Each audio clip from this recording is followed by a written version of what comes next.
Hi everyone, welcome to our appraisal webinar. We're just going to wait a few minutes to allow people to log on and then we will begin. If you would like to, you can use the chat functionality on the right hand side. Say hello, let us know where you're dialing in from. It'll be great to hear where you're at. And then in a couple of minutes we'll begin and I'll introduce you to everyone sitting here. Hi Sam from Sussex, how are you? Hello. Katrina, hi Katrina, how are you?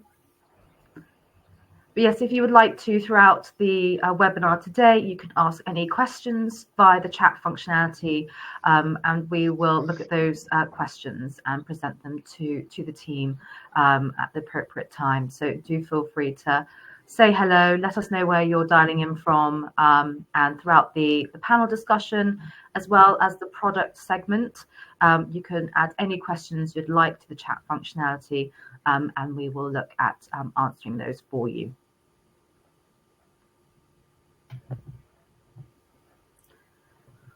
And again, hello anyone who's just joined us. Thank you so much. We're just waiting a few more minutes to let everyone log in to our webinar, and we'll start in a minute or so. Please use the chat functionality to say hello, let us know where you're dialing in from. And as I've mentioned, if you have any questions throughout our webinar today, please feel free to write those in the chat functionality, and we will review those and present those questions and hopefully answer them. And just looking at this, Emily, I can see that obviously we're gutted we can't do this in person in the penthouse we had ready in London, which would have been fantastic. But obviously there's a few people have come from all over the UK, so we're very lucky to have you. Might not have had you otherwise, so that's one benefit. Absolutely. And if you are on screen, do just mute yourselves so we can speak and have our panel discussion. And if you'd ever want to at some point unmute yourselves, you can and ask a question. That'd be great. Right, I'm just going to wait another sort of 20 seconds and then we're going to kickstart because we've got a lot to pack into this webinar and like the opportunity to be able to delve into our topic today and show you a little bit on our product as well. And if you've just joined us, we've got a chat functionality to the right-hand side. If you have any questions throughout the panel discussion and the product segment, please feel free to ask any questions and we will look at those and look at answering them for you. Right, so I think I'm going to kick off because we've got a lot to pack in. But firstly, I just want to say hello and thank you so much for joining us today. I'm Emily Burks, a customer success manager here at Appraise, and I'm thrilled to introduce our topic, talent management, how to get it right. And I'm even more excited to welcome our three fantastic panelists who will share their insights and expertise on this important subject. Roly Walter, our brilliant CEO and founder of Appraise, will be leading our panel discussion today. And he is joined by Laura Whitehead, who has over 20 years experience working across top-tier financial service institutions, predominantly in their early career, leadership and talent and development functions. Laura founded Triskelion Leadership to support individuals and organizations in managing critical transition points, from individual career challenges to developing new internal talent processes to best develop staff and future leaders. We're also joined by Brendan Mare, who started his HR and talent career in the early careers world, where he worked with a variety of employers across multiple industries, where he was able to work with employers in helping to attract the very best talent. He has spent the past 10 years with Menzies, where he has helped cement and develop the in-house talent acquisition team, and currently is a senior HR BP working closely with key areas of the business across the full HR life cycle. And lastly, Marc Earnshaw. Marc's work in talent learning and organizational development over the past 20 years has impacted thousands of people at global organizations. Marc's direct experience leading teams through awkward performance management processes led him to building a career in talent and learning for international businesses. Marc now shares his experience with clients via his own people and performance development consultancy, PeopleDev. Thank you all for being here today. We're thrilled to have you join us as we delve into our topic, talent management, how to get it right. So to kick things off, I'd like to hand it over to Marc, who will introduce us to the topic and set the stage for our discussion. Thanks, Emily, and welcome everybody. I was delighted when Rolly and the team asked me to join this session and to do this sort of bit of work for them as well. Having known them for 8 years or so now, it's lovely to be able to do some work like this with them. So firstly, what do we mean by talent management and succession planning? I think with talent management, it's fundamentally about having the right people with the right skills in the right place at the right time. Now, obviously, CIPD have a slightly longer definition of that, but I think that captures it sort of quite succinctly. Succession planning goes hand in hand with this, and this is a more sort of proactive process to make sure that you've got suitable candidates ready for key positions when they become available. So why do any of this? I think in short, it's around boosting employee engagement and development, making sure they understand that there's a clear pathway for growth, improving morale and boosting retention as well. It also drives continuity, aligning people with organizational goals and helping to create this kind of resilient culture that we want in our organizations as well. And it also reduces risk and minimizes the potential impact of any disruption during key people changes. So what else, what came out of the sort of the bit of research and discussions that I had with different people, including some of the appraised customers? Firstly, there's a lot about the whole sort of theory side of it all, and a lot of focus and debate around the best way to identify talent. Should we be using boxes? And if so, how many? What does potential mean? Is this all too subjective? Should we be doing skills-based? Should we have a skills-based approach to this? Which is all, really interesting, but I think key point, we just need to be careful that debate doesn't get in the way of action, because ultimately the consensus was that the focus should really be on developing people and mitigating some of those risks, taking action rather than just identifying talent. Secondly, I think the other thing that came through was that despite all of the change and all of the time and effort that has been spent on this sort of subject over the years, Gartner's findings highlight that actually the sort of top 3 things for HR leaders are around leader and manager effectiveness, org design and change management, and employee experience. And they really haven't changed very much over the years. And then thirdly, the 9-box grid or variants of it still remains a very commonly used tool. And that's despite some of the criticism that gets leveled at it around it being static or focusing on putting people in boxes and categorizing them. It's biased, it's subjective, all these kinds of things. But there are specific things that you can do to mitigate and overcome some of those criticisms. And ultimately, at the end of the day, it's a tool to help you achieve whatever outcome you're striving towards. It's not the goal itself. I think, in summary, the focus should be on how we support and develop people after the identification part. And if 9 boxes works for you, then great. If you want to use 4 boxes, great. If you want to use performance as a gateway to even get to discussing talents, then great. I think it's very context specific and finding what works for you, regardless of whether or not how many boxes there are, circles, spheres, etc. Let's just make sure that what happens after that actually addresses the problem that we're setting out to solve. And I'll hand back. Fantastic. Thank you. Thanks, Marc. Okay, so some really interesting findings there. And from our point of view at Appraise, so we and we've got, obviously on this call, it's mainly our customers here, so you should all be aware of this already. If you're not, please do talk to your account managers. But we've got a fairly sophisticated 9-box, 4-box, 24-box grid system that you can use. So as a tool, it's very flexible, so you can really kind of make it work for you. And Marc, as he said, and Emma has put this in the chat actually, sorry, that Marc's created these guides for people in HR or talent positions that are thinking about doing this for the first time and maybe not quite sure where to start, how it's going to go, or what they need to watch out for.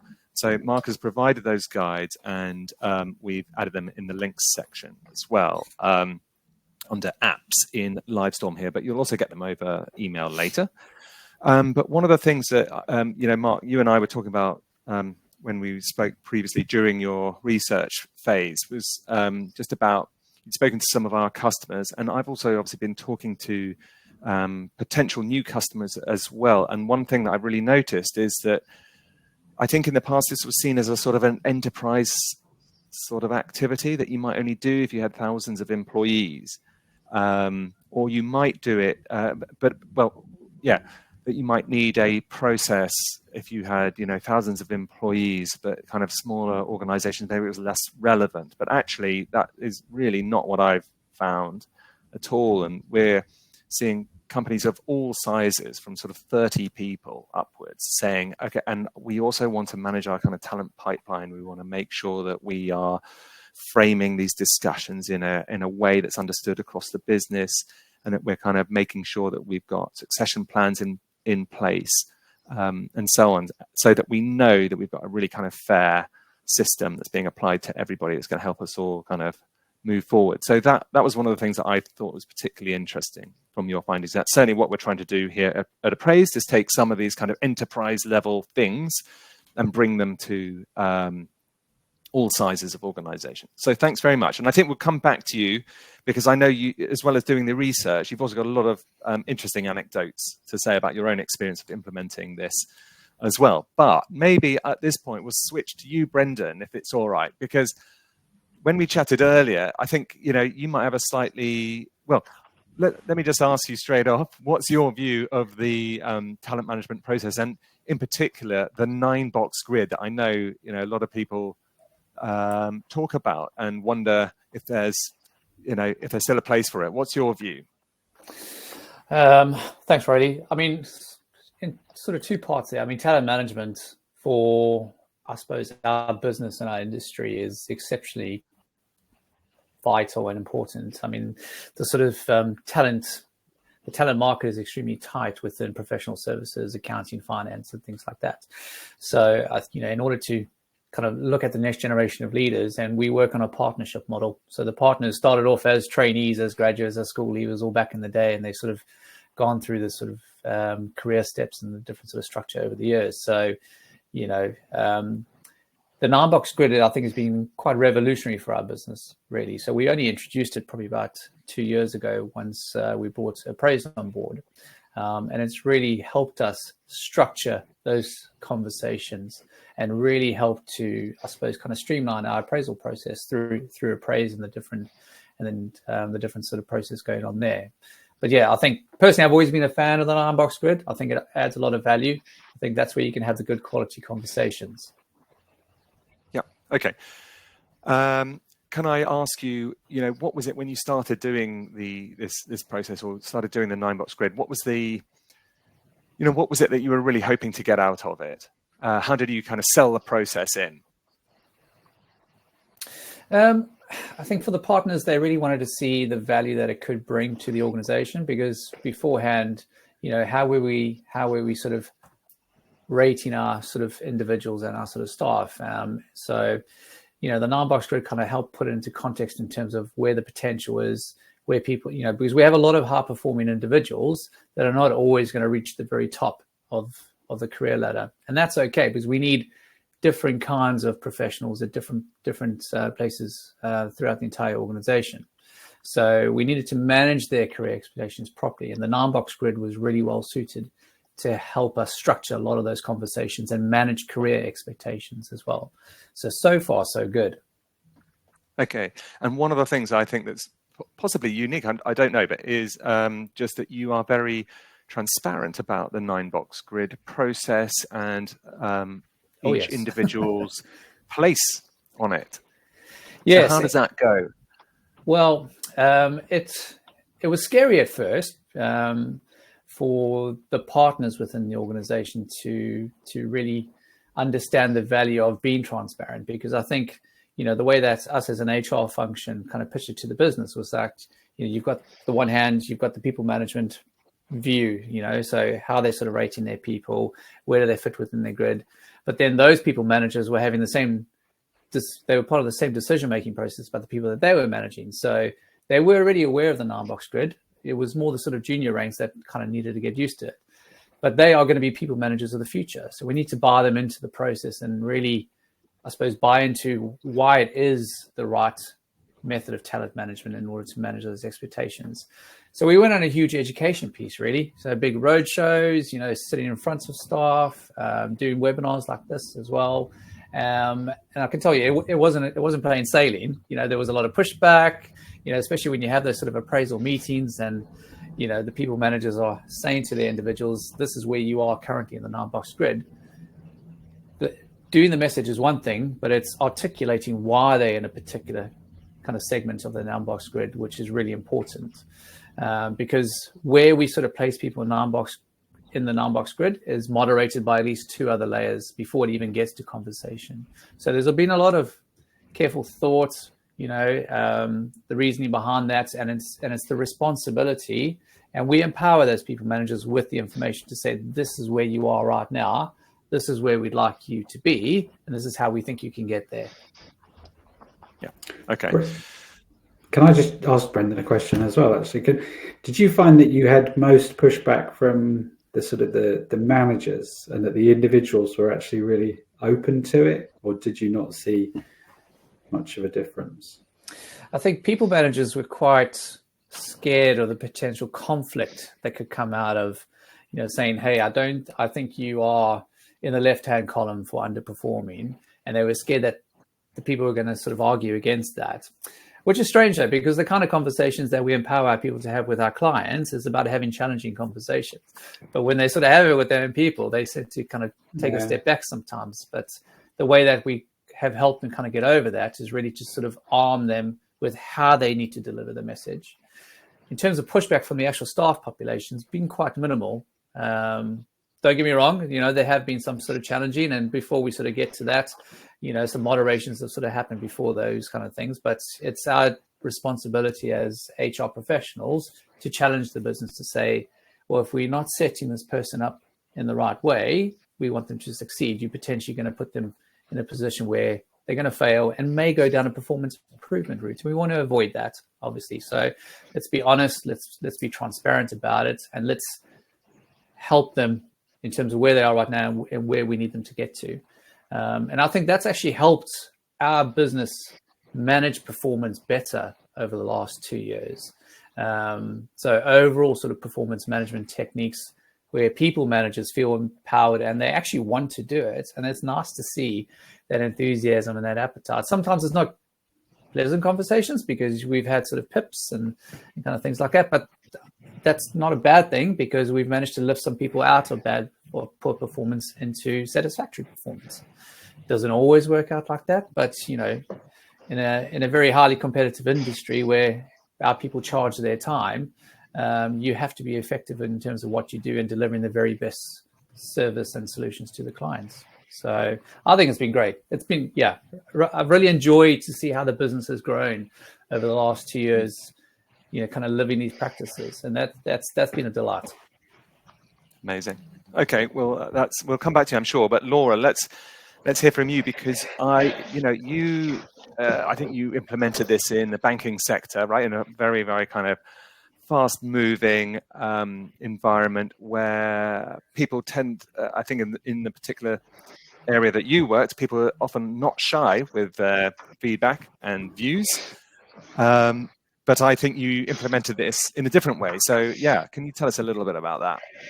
Yeah, and I think this probably builds a little bit on Marc's research around, we actually experimented with rejigging the 9-box there was a general sense that it's been around for a long time. I think we can probably all agree there was a matter of blaming the tool, not the workman, but we attempted to meet the need of the audience with a rejigged, ended up being a 5-box. But what was interesting was that you still found the behaviors slipping in around kind of assumptions and bias around the process, regardless of whether it was 9 or 5. We'd implemented a system whereby we would have a few people identified in a number of boxes for very specific targeted interventions. Most people would then be just sitting in a central box, recognizing that managers would be, working effectively for them, and then a box for development. So we're still ultimately identifying people within we need to give them more time, or they're okay and they're doing well. But the challenge came down to the fact that actually ultimately managers still had a discomfort, even when we simplified it, in boxing people, and a comfort actually in the idea that people can move around. And I think that's one of the key things that I would draw out, is that there's often a lot of fear around putting someone in a box. Automatically people start to feel a bit boxed in themselves in that decision. And we just found actually you needed to really build comfort and psychological safety with the idea that the box was not the final position for someone forever, and that just meant how they were performing right now. And actually in some cases someone would be one of your top superstars in your team, but they've just been promoted and they've just taken on a bigger remit, and as a result they're not actually going to be your top performer at the moment, because they're learning something new and they're stretching and they're growing. And so building that psychological safety became the sort of the key piece. It was actually not around building understanding of the new tool. We were back to the process around the tool versus the tool itself. Got it. So that's presumably a lot of communication, repeated communication, and talking about it a lot.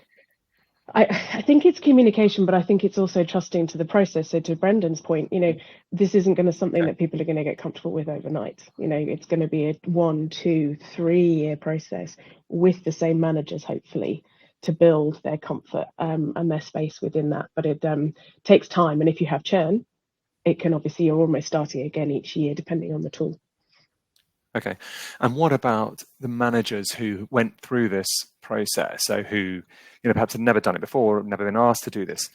Did you find that did they come to find the tool useful in terms of being maybe more objective and getting more perspective, perhaps, on the people in their teams and thinking about them in certain ways, so which might then unlock ways to help that person?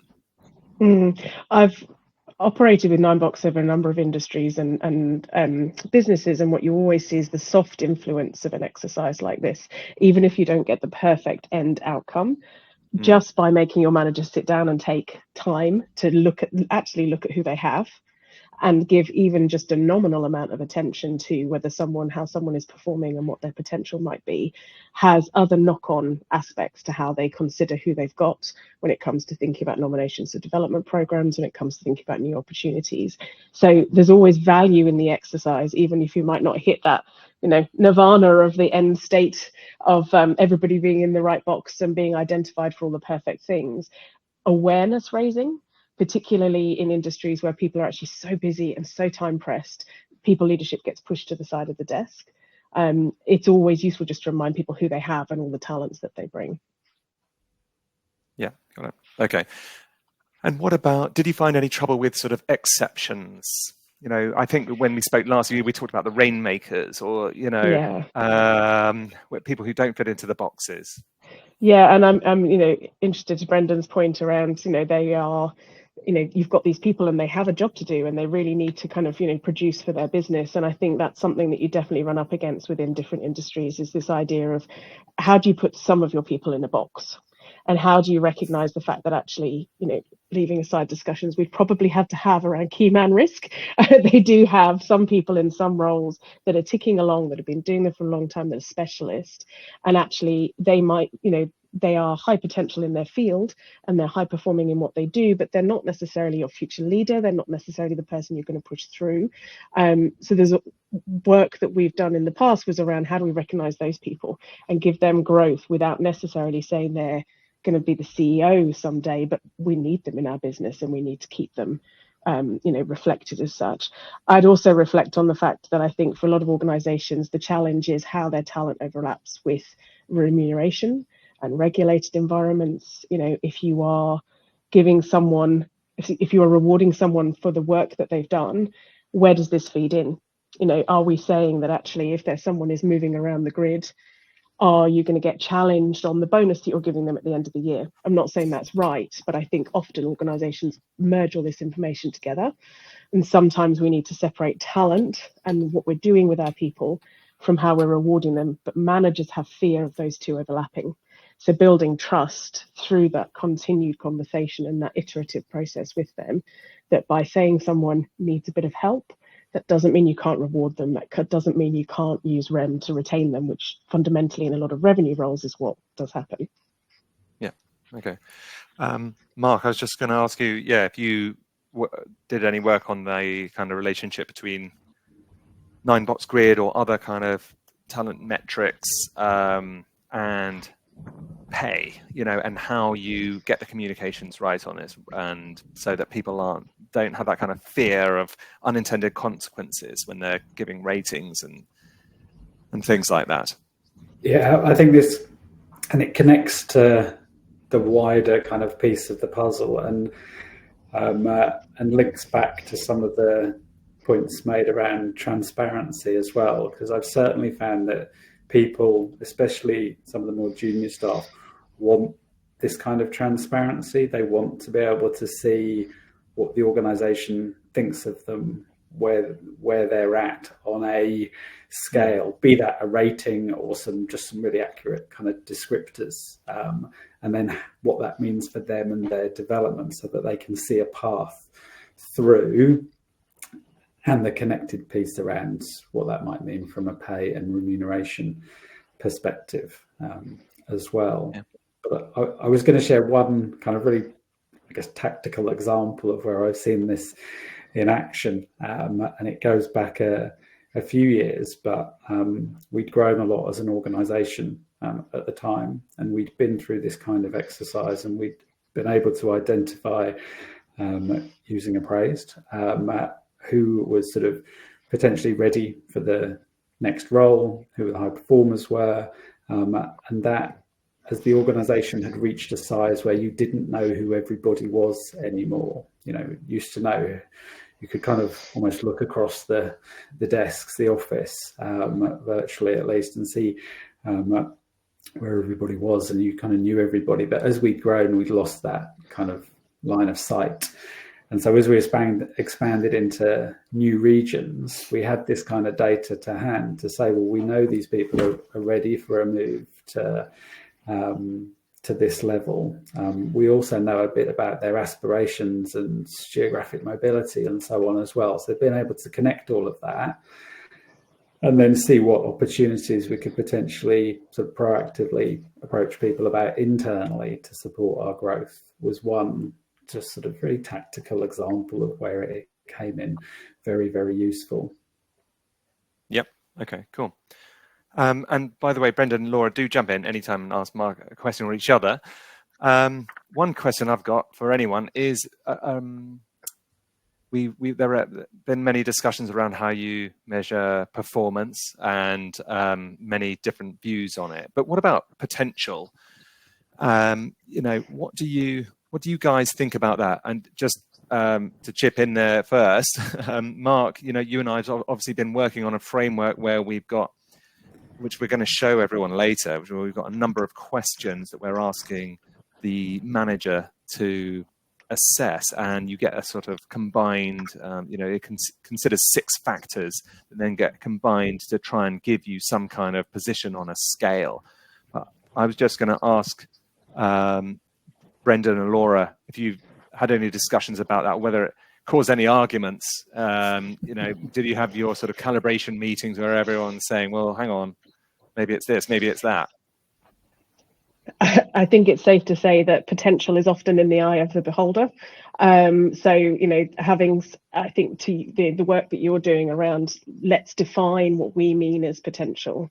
means you can start to narrow it down, because actually, to the visibility point, even in a calibration meeting, often all the people sitting in the calibration don't know everybody that's being discussed, and they're relying on the team lead or the regional head to have that view. And what I've often seen is that people say, well, I just can't judge potential because I don't see it.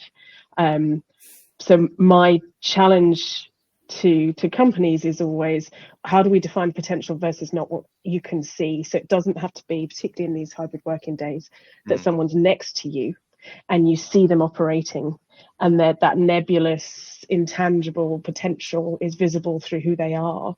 You're going to have more rigorous sort of definitions of what potential means.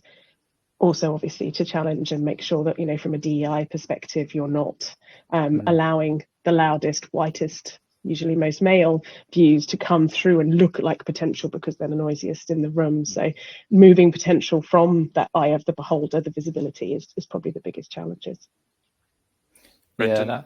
No, I agree. I think, it's what talent looks like can be quite different for everybody. You don't want the sort of mini-me's to be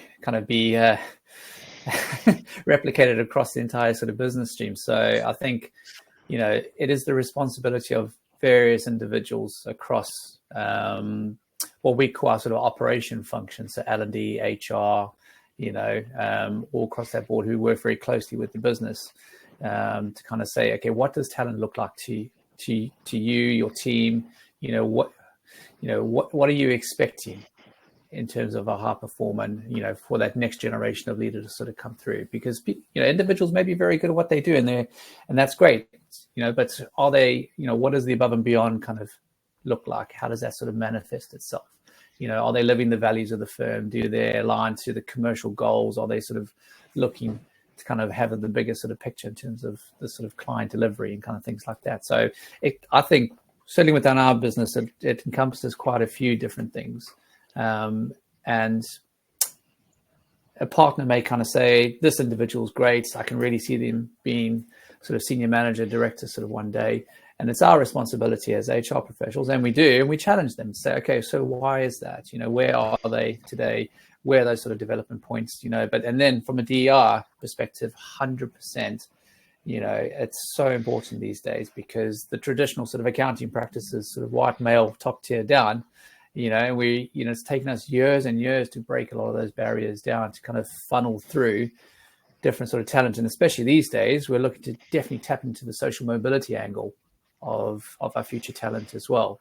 A top kind of partner doesn't necessarily have to come from sort of private education or certain sort of schools and sort of backgrounds, and us as a business, we've really wanted to sort of branch out on that. And I think in the years to come, we'll start to see more and more success stories like that from a variety of backgrounds that come through. But, I think talent, it's a great question. I love the subject because it means something different to absolutely everybody. And I love having those challenging conversations with different people across the business. And I think the more conversations that us as HR professionals can have with the business, they'll come to trust us so that we can help guide them, consider different options, different perspectives and ways of sort of looking at things. But I think having key allies at the top is really important to do that. So somebody who believes in the idea of, the value that DEI can bring, or social mobility. So within our business, our managing partner, Simon, he's particularly passionate about social mobility, and the value it can bring to our sort of business. So I think it's important to have key allies who are not HR that can work with you to work constructively with the business to achieve those goals. I think that not HR is critical. That would be my biggest piece of advice at any point is, not HR to do it, because actually we often have access to more information. We've often thought about this a lot more. You need allies, but you also need to consider how far on the maturity curve the senior leaders are. And a lot of the time they're going to need a lot more steps to jump to the point that you already know is the right idea before it comes along the way. And it's allies, but also just time. Yeah. Laura, was there anything that your senior leaders particularly grabbed onto when you were implementing this as the kind of the key thing that they're like, yes, okay, we've got to have that? Or perhaps that came later? I think it Once comes they later on see- when you see the Yeah. benefits. I think Yeah. that's the thing Yeah. with when you roll this out somewhere. Often there's initial skepticism, and you have to give it a go. And sometimes it's kind of see one, do one, and then they're able to kind of actually understand that flow a little bit. Plus, that building of trust is the critical piece that you're demonstrating. You're not going to suddenly come back at them in 6 months and say, "Will you put these people in the bottom right-hand corner? So we're going to lay them off or do something with them." You've got to build that mature conversation that says we're talking talent here, and don't worry, it's not necessarily linked to you losing people when you're so stretched and you've got so much going on. I think the big thing is also just that actually the aha moment when you realize that you've identified someone good, you've given them a stretch opportunity, and look at them fly.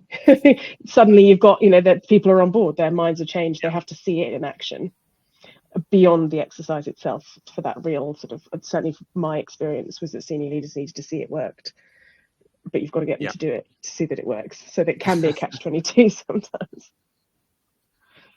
Got it. Okay.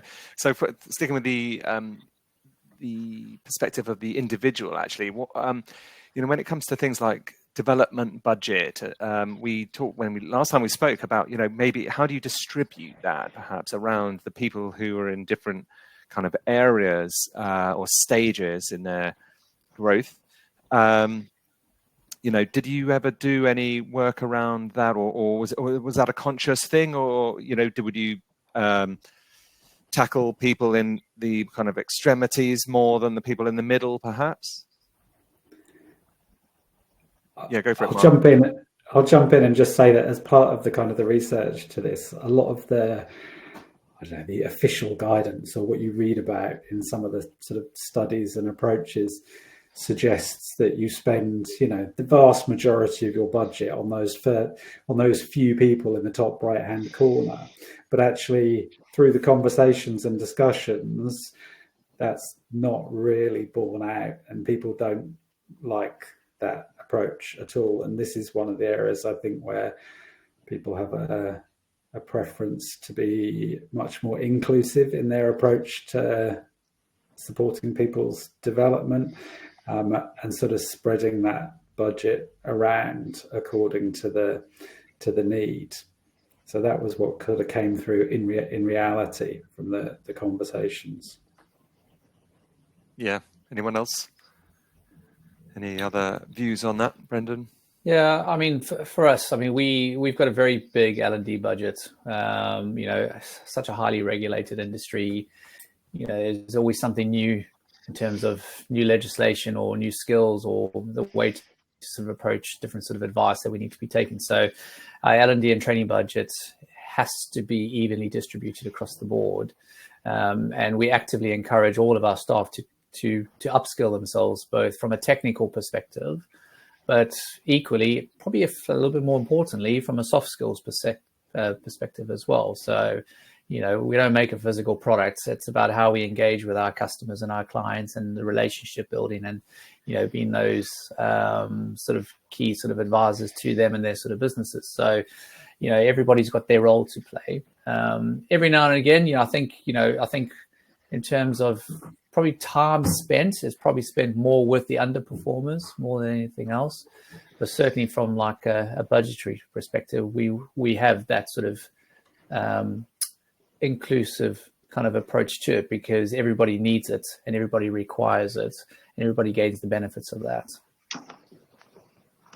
I think I'd reflect as well that actually often the L&D budget stress tests your 9-box because when you go to say, okay, we can see you've said that this person is your growth person, so I assume they're going to go on the next leadership program next. And they go, oh, no, it's not them.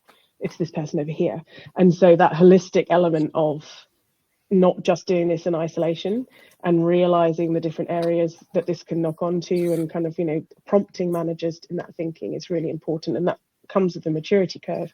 But I know Marc and I have definitely had it in the past where you just have managers suddenly completely restacking who they're actually spending their money on. And that can come up again in a future conversation around when you get back to the 9-box to say, well, you actually spent all your money here and that's not reflected in what we're seeing in the 9-box. So let's revisit it from a practical perspective.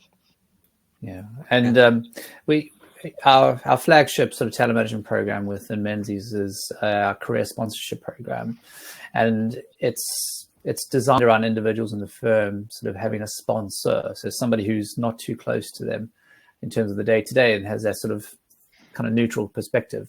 So what we spend on them is time, and time is an extremely valuable sort of commodity within our sort of business. And it's a little bit different to that sort of mentor, but, there's a lot of sort of crossover, but it's about spending time with the individuals to bring them up, understand where those key development points, and that can be high performers, it can be effective performers as well. And sometimes you can even be individuals that need the help. And they have to apply for the program. We kind of go through the reasons why they're looking to do and then what they're looking to get out of it. And we look to sort of place the right people with them. So I think if you can get those kind of matches, right, in terms of partners and people sort of partnering with individuals across the firm, I think the engagement can skyrocket, performance can uplift itself as well. And that is good for the business, really. I mean, that makes good commercial sense for us, and has done incredibly well. But yes, rather than budget, it's time that is our commodity within that one. Mm-hmm.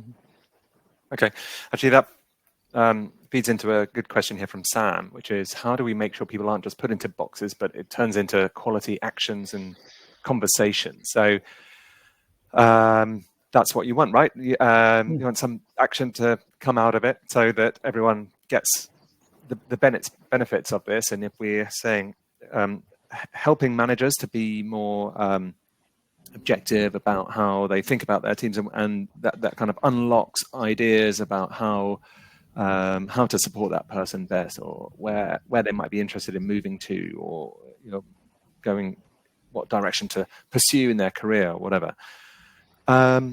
Did you put in place anything like that? What happened after the calibration meeting? Basically, that's what I'm curious to know. When perhaps managers would be told that calibrated responses or results or whatever. Brendan, I think you told us already that a manager would then go and talk to that person and talk to them about where you thought they were in the grid. So would that naturally then lead into some sort of actions, or and also any kind of input from the employee themselves? Yeah, I mean, the 9-box grid is sort of the end point of our appraisal process. So, you're talking about the objectives and, how they align to the values of the firm. And we talked a little about competencies, and we're talking around the talent management 9-box grid. And then we look at the PDP after that. So we sort of ended with the PDP, so it's about looking forward. This is where you are. This is the reasons we are placing you in a particular kind of area right now. But, it's about what you do with the information you've been given, and, what are your aspirations? What are you looking to achieve? And that sort of knock-on effect can lead to different things. So is it further sort of training, further sort of development? Our career sponsorship is all about development and bringing that individual along that sort of journey. So it's got a number of different sort of after effects. So it just depends on the conversation, but we aim for it to be a quality conversation rather than just a tick boxing exercise, because, we really do want to invest in our people from that perspective, because, they're all very highly qualified and trained, and they're extremely valuable commodity. So if we can not let them go and retain them and make our business stronger and grow our business, then that's the intention of the business. But it comes down to the individual. The company can't do everything. It has to be a joint effort at the end of the day. Excellent. Okay, Laura, how about you? Any anecdotes about those sort of post-process conversations? So many, all roads with talent and development lead back to manager competency, because often in a bigger organization, managers being asked to communicate something that's been actually discussed at a different level by head of a team or a regional lead, for example, and they've got to carry a message that they may or may not agree with. Now, in a lot of organizations I've worked in, actually 9-box positions were not communicated. Some managers may have taken it upon themselves to do that, but it was actually kept separate. Multiple reasons for that, but one of them was always around trust in the manager to then land the message with the individual, which comes to Brendan's point around you need to spend a lot of time to make sure that those are meaningful and critical conversations. So I would say that anecdotally, a lot of employee experience comes down to managers, and the 9-box experience is no different, really. If you've got a poor manager who can't communicate, then no matter how many tools you use, it's still going to feel rubbish for the employee. So actually, you've got to be confident that your culture is ready for it to be communicated and that your managers have been upskilled sufficiently or can be upskilled alongside to really land the message well. Because actually, no position on 9box should be a negative, but it can often be perceived as such if it's not landed in the right way. Yeah. I think it's important to set that expectation at the start of the exercise as well. And actually the box filling part of it is almost the end of part one of the process, because actually what you do with that information is kind of the important part. And be that, whether or not you communicate the exact location on the grid or use that information to then inform conversations with the individual around their development on the job, training sessions, leadership development programs, whatever it might be. But again, it gives you that tool and sort of language it's a vehicle to have the conversation around. So I think that's sort of expectation setting at the start is an important part of it as well. But I've been part of these kind of reviews where, you're sat around a table with 10 or 12 leaders talking about different people and where they should be and so on. And actually in the moment, it could be that, talking about a development need that somebody has, and a leader on the other side of the table says, well, I'm going to have an opportunity, or I've got a project coming up over here where actually I need someone like them to support us with that. So I've seen the dots get connected in real time. It's not even like a follow-up or something that happens weeks afterwards. It can happen in the moment as well. Excellent. Thank you so much. I think, I think just then we were just getting on to the whole thing about, manager capability. And, whilst we, we've been talking about a process that sounds like a sort of a process that might happen every now and then. Actually, you all mentioned the need for it to be something that's fluid and it's not final and it's not, your positions are not fixed. And, again, it lends itself to the continuous performance management process that we all kind of tend to advocate. Continuous conversations. It shouldn't be a surprise, or once a year thing. And luckily, I think technology helps kind of get away from the old Word documents that almost by necessity ended up being kind of once a year because it was just such a hassle. Okay, look, thank you so much. We will now move on. So please do stick around. And we're going to move on. I'm going to get Richard and Alex now to kind of give a little product update as well.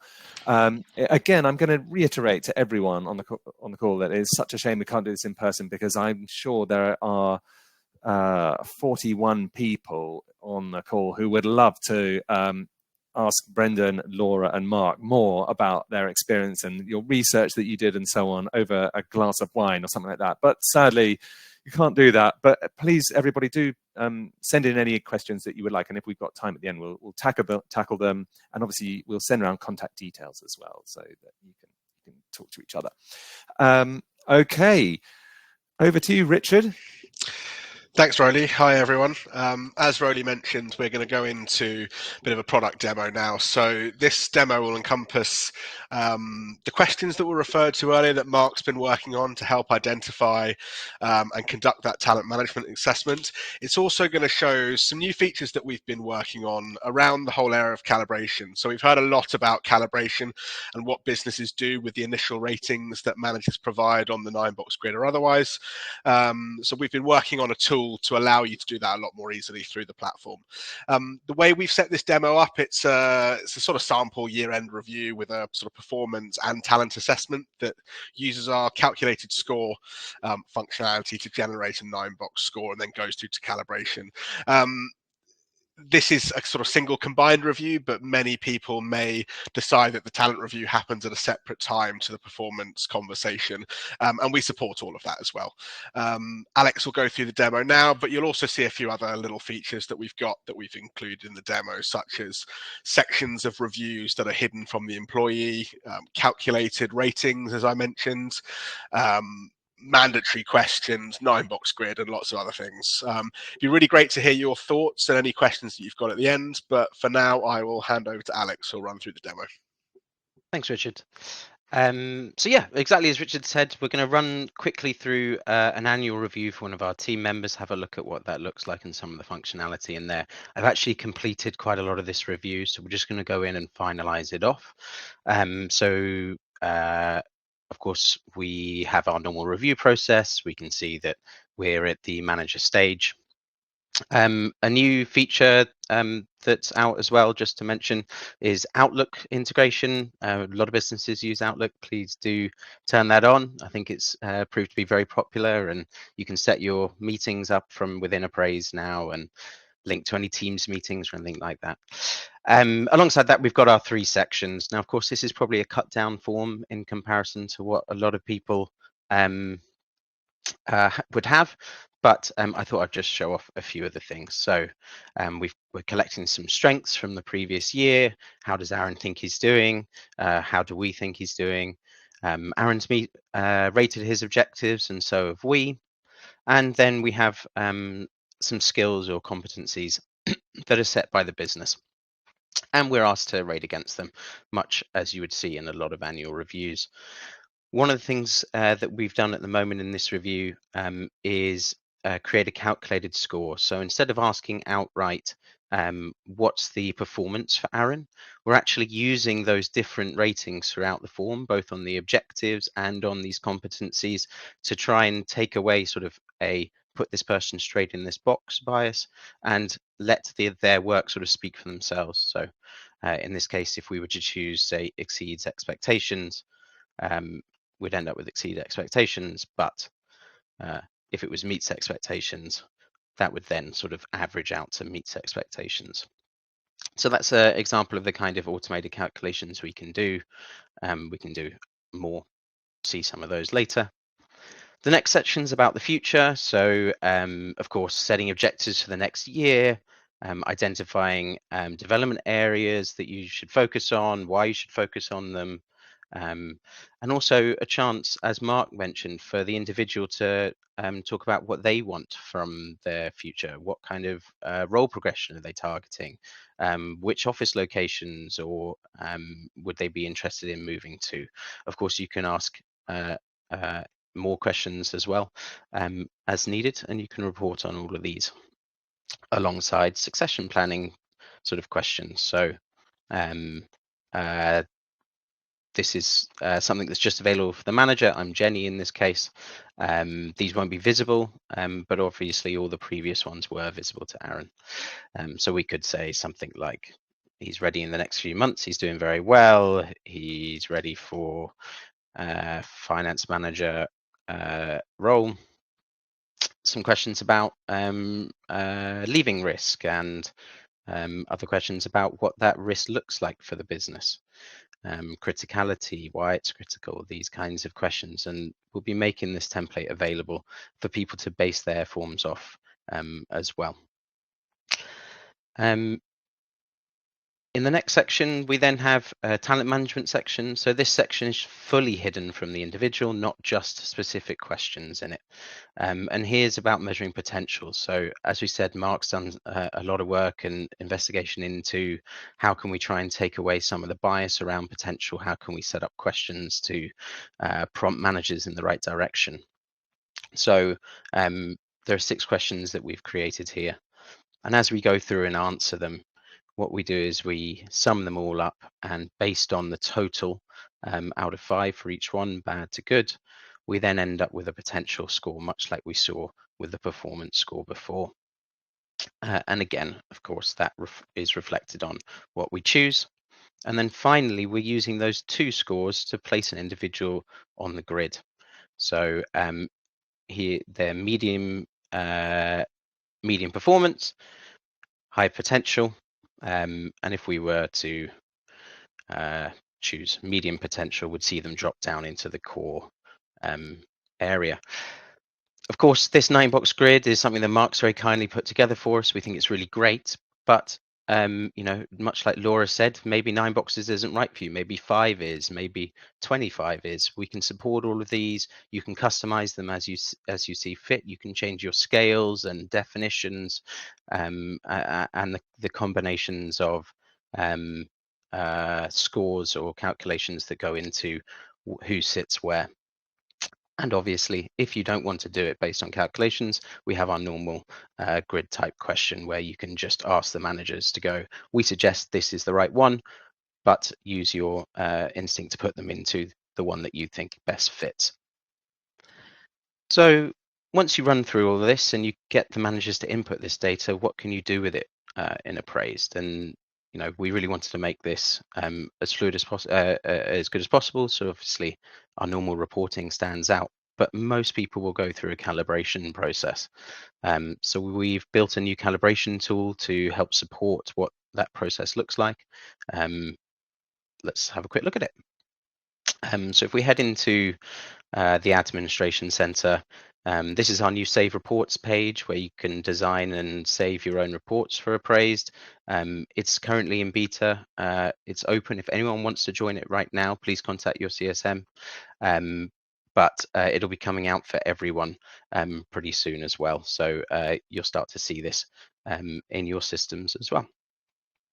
And one of the reports that we've saved is our 2024 annual reviews. These are the ones that we just ran through an example of.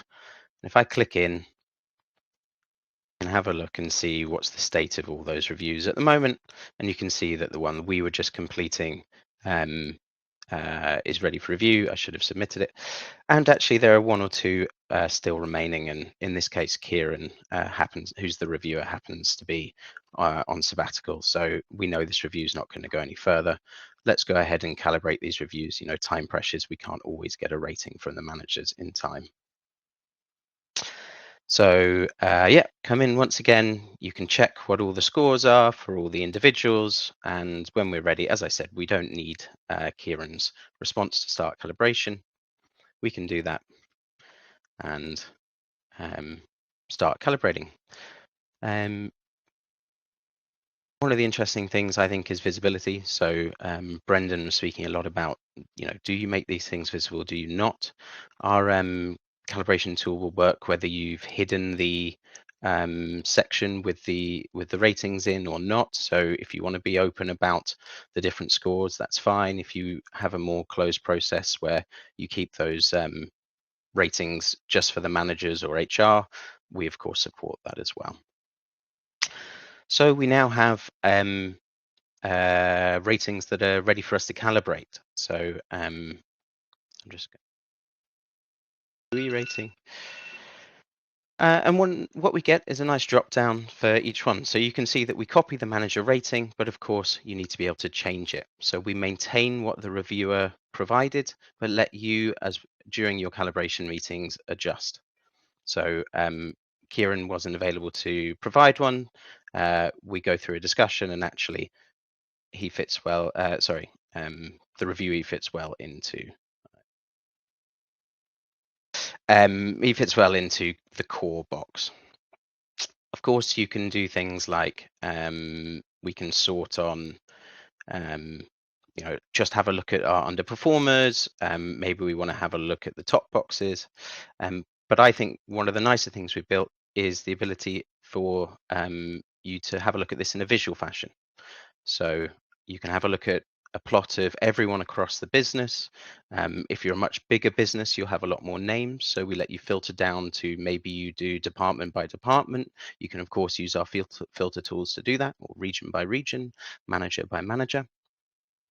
And here we go. If we have a look at this, we can see that actually there's an awful lot of people, 18% up here in our future leader box. We're going to discuss this box quite a lot, I suspect, and maybe we identify that actually Chandler's really should be sitting in the growth. So all we have to do is drag and drop Chandler across. That'll update the calibrated rating. And of course, we can do that for anyone in any of the boxes. Yeah, if we need to go and have a look at why someone's in a given box, we can simply click on their name, go have a look at the review. We can see the reasoning that the manager's given for all of their ratings, and we can discuss those in the meeting. So yeah, hopefully all the information you need for that meeting, that calibration meeting to happen, is going to be at your fingertips. If we switch back to the grid view, we can see that those scores have changed. And we can release those calibrated responses. So we release them all. So we've gone through all our calibration process. We're going to release those back to the manager in this case because it's in a hidden section. And we go ahead and do that. I think one of the nice things, building back into the new save reports functionality that we have, we now give you the opportunity to save those calibrated responses. They're often responses that HR are going to need to come back to over and over again. We can save those as a scores and comments report. So you get a quick link straight into those, and we can see a distribution as well. Now, maybe you don't do calibration on your 9-box grids, but you do it on your overall ratings. Maybe use a 1 to 5 scale or a does not meet exceeds expectation scale. We support all of those as well. We'll have a quick look at maybe just one 1 to 5 calibration report. In part because I think when you do these rather than 9-box grids, especially if you have something like matrix managers or sign-off managers, you often want their input as well. So one of the things you can do is bring, let's have a look at what the second manager and the sign-off also said alongside the reviewer. Are there differences between what the reviewer said and what they said during the calibration meeting? You can use all of that. And we've actually gone through the calibration process. And one of the things you can do is have a look at the distribution of scores pre-calibration and during your calibration. So we can see here that actually the distribution was pretty flat, maybe a few too many over scoring top marks over here. We're looking more for that bell curve that's now displayed after we've gone through our calibration. For our calibrated scores. So hopefully this gives you some tools just to make sure you've got the right distribution across your business, whatever that distribution should look like. I really hope everyone likes it. It's going to be available coming soon. Any feedback, please, we'd love to hear it. And if you want to have a call with me, I believe we're going to share a link where you can give me your thoughts in person if you want to. So looking forward to hopefully speaking to some of you as well. Thanks. Thanks, Alex. And for those of you on the call that are appraised clients, if you want to see any of this in more detail or want to enable any of these features, please reach out to me or your CSM. We'd be more than happy to talk through it further. For those of you that aren't appraised clients and want to see this in more detail, then also reach out to us and we can arrange a call and a demo with you to show you some of this functionality in more detail.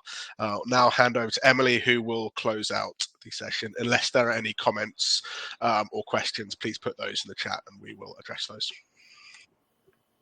Yes, I just want to say a massive thank you to our panelists today. It was really, really interesting to hear your thoughts and your expertise. And as we mentioned, we will be sharing the contact details post this webinar. We'll be sending a recording, our sort of captured insights from this, and also, we will absolutely distribute any sort of email addresses and so forth, so you can continue the conversation and ask any further questions that you may have. But a massive thank you.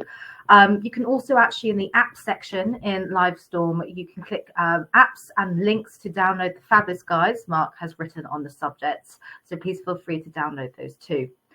Also, unfortunately, this event was meant to be in person, but TfL had different plans. But we are looking to have our in-person event on the 20th of March, 2025, at the Penthouse, the Mare Chocolate Factory near London Bridge. We do have a save the date registration page, which again, we can share with you and will share with you in the next couple of days. So please do sign up, as we would love to see you all, speak about a different topic and share a glass of wine with you. And then lastly, before you leave, we have a bit of a surprise for our appraised customers. We are having a draw of a Fortnum & Mason's hamper for a lucky customer who can do a G2 review. Just scan the QR code on the screen or use the link in the chat that one of my colleagues will share with you and log into G2 using your LinkedIn account. A G2 review shouldn't last any longer than 5 minutes. And once you are finished with your review, let us know by emailing marketing@appraise.com to be entered into the draw on the 19th of November, and we will email the winner. And again, we will share that with you in our comms post this webinar. But again, thank you so much all for joining us. Do speak with us if you would like to use any of the product that Alex showed to you recently. And yeah, it's been great. And we hope to see you at another event very, very soon. Thanks, Laura. Thanks, Mark. Thanks, Brendan. Thanks, everyone. Thanks, Emily. Thank you. Thanks, everyone. Thank you all. Right. Bye. Thanks, everybody. Bye, everyone. Bye. Thank you.